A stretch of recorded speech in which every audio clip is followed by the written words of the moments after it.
Hello and welcome to this semester's first edition of the Good 5 Cent Cigar Newscast. I'm Nathan Robillard. Thank you so much for joining us.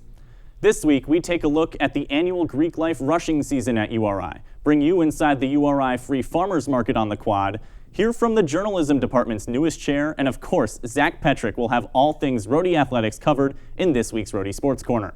All that and more as we take you through everything you need to know this week at URI.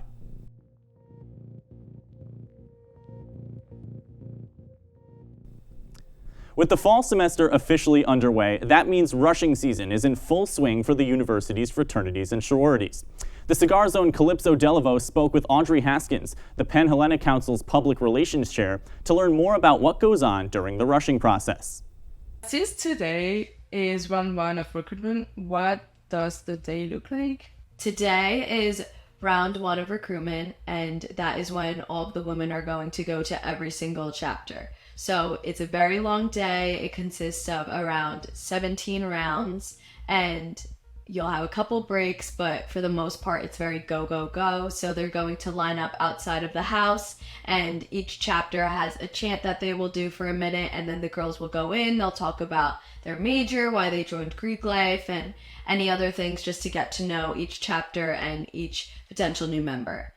And this is from 10 a.m. to like 9:30 at night, so it's a very long day for the chapters and the girls. And as the days go on and every weekend as it gets closer to September 22nd, which is bid day, the girls will get less and less houses so that it's easier to narrow down which sorority they will be joining. What advice would you have for someone who is nervous about joining Greek life? I would say to go through it. If it ends up not being for you, totally fine, but you could say, I tried it and it's something that I either really like, didn't like, or not for me.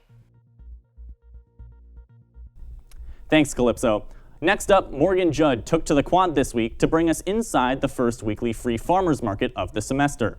I'm Morgan Judd reporting from the URI Weekly Farmers Market, taking an inside look at how students getting free produce on campus can help with food insecurity. The University of Rhode Island's Department of Nutrition claims that 40% of college students are affected by food insecurity. Farmers Market manager Hadley Sire expresses her concern on the issue. I think that having a farmers market, a free farmers market here at University of Rhode Island is a huge help to students because it's just getting them out and involved in the community, and then it's providing them with fresh, free produce. All our produce is grown on URI soil, so it's less than a mile away. It's harvested on Wednesdays and then brought up here Thursday mornings for students, given out by us from 11 to 1 here on the Quad and 2 to 3 down at the Tutel location that we just implemented this year. And it's just as much produce as we can harvest given out for free to students. So I think providing them with that fresh produce is a huge help to the food insecurity problem for sure. Thanks, Morgan. Students interested in the next farmers market can head to the Quad every Thursday to check it out. Finally, the Harrington School underwent major administrative changes over the summer, beginning with the hiring of Department Chair Dan Hunt to oversee the newly merged Journalism and Public Relations departments. Hunt's hiring in July was quickly followed by the departure of former Harrington School Director Amina Kathari. Aaron Mallon sat down with Hunt to learn more about what these important changes mean for students and what they can expect in the near future. I am the chair of the Department of Journalism and Public Relations.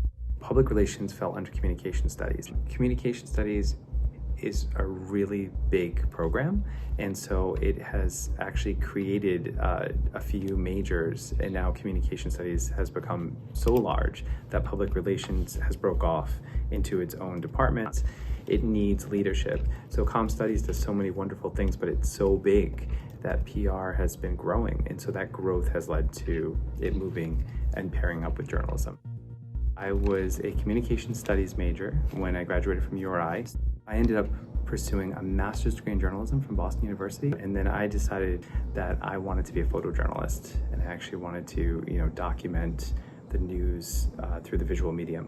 While I was working as a photojournalist, I actually started to teach communication courses. I was an adjunct instructor at Rhode Island College, and I would teach communication courses and then go off and cover my news assignments. And I realized during that time that I would like to switch, and that I would actually like to be a professor full-time and do documentary work on the side. A thing that I spoke about quite a bit was what I call ethical innovation. And so I talked a lot about having a strong ethics program in both the PR and the journalism majors. I'm an advocate for internship experiences, making connections in the community, and that's actually some of the things I've already been working on, is trying to grow those opportunities. Thanks, Aaron. Looking ahead, here is a look at what's going on this week at URI.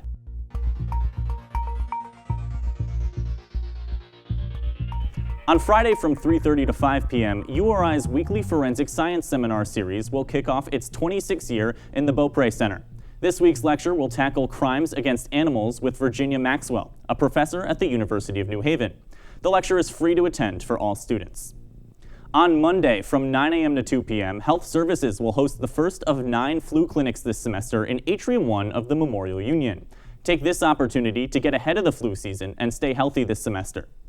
Finally, men's and women's soccer return to the URI soccer complex to kick off A10 conference play this week. The women's team will take on LaSalle on Thursday at 7 under the lights, while the men will host Albany on Tuesday at 7. On that note, I'll kick it over to Zach Petrick with this week's Rhody Sports Corner.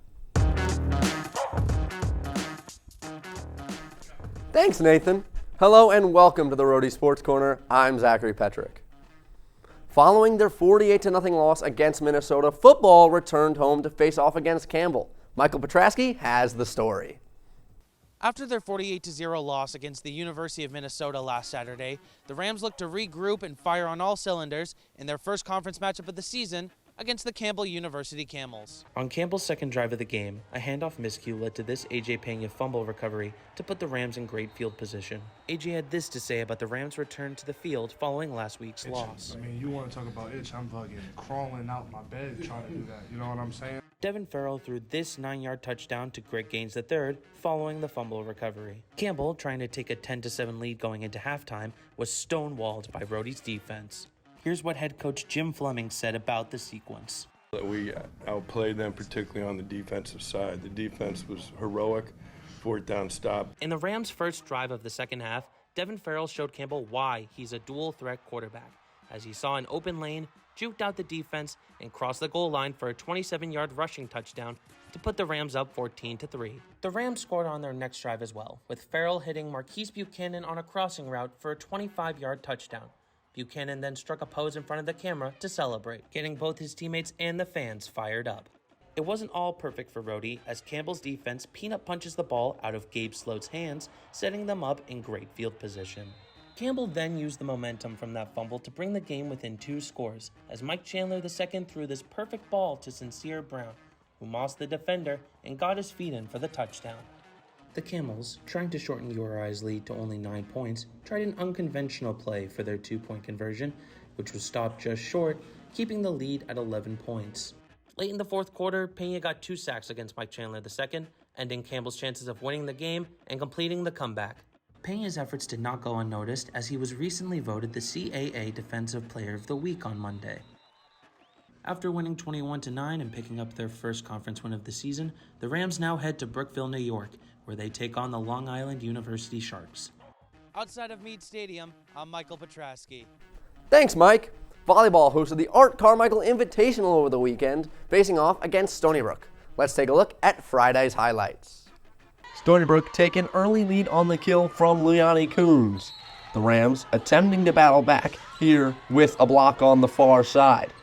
Then Stony Brook setting up their second kill attempt, blocked by the sophomore Megan Disu. And for the third time, Stony Brook set up the attack, but that one falls short to go the Rams' way. Coons continues her strong play with another kill. Then Quinn Anderson gives the visitors a 1-0 set lead with the kill there. Second set underway, and the freshman Haven Roll with the block. Roll then sets up the veteran Butler, who knocks home a kill. But Ayanna Pierre-Louis responds with a kill of her own, giving Stony Brook a 25-17 set 2 victory. Pierre-Louis continuing her dominance with a kill to start the third set. Then the Rams cannot get the kill from Carly Pinnell as that one falls, and the Seawolves earn the 3-set sweep. Following their 1-1 tie with Bryant, women's soccer returned home on Sunday to take on Boston University. Here's how it went down. The Rams come out firing as a strike off the bar from distance just stays out to keep the match scoreless. Then Sam Haggerty, shrieking down the wing, whips one into Lauren McDonald, who finishes it and gives the Rams the lead 1-0 in just the 12th minute.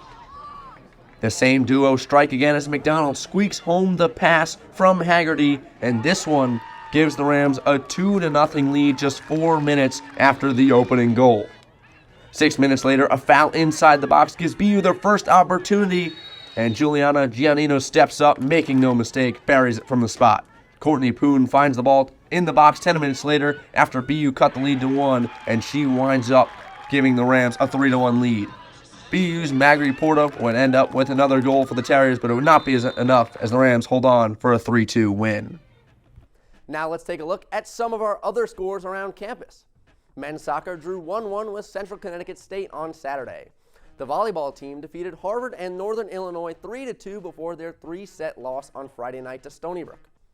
That's all for this week's edition of the Rhody Sports Corner. To stay in the loop with all things URI athletics, follow us at Cigar Sports. Back to the desk. Thanks, Zach. That's all we have for you this week. Thanks so much for tuning in. Be sure to follow us here and on Instagram at Rhody Cigar and pick up our print paper anywhere on campus to stay up to date with all your Rhody news. Until next week, I'm your host, Nathan Robillard. This is the Good 5 Cent Cigar Newscast, and as always, have a great week, Rhody.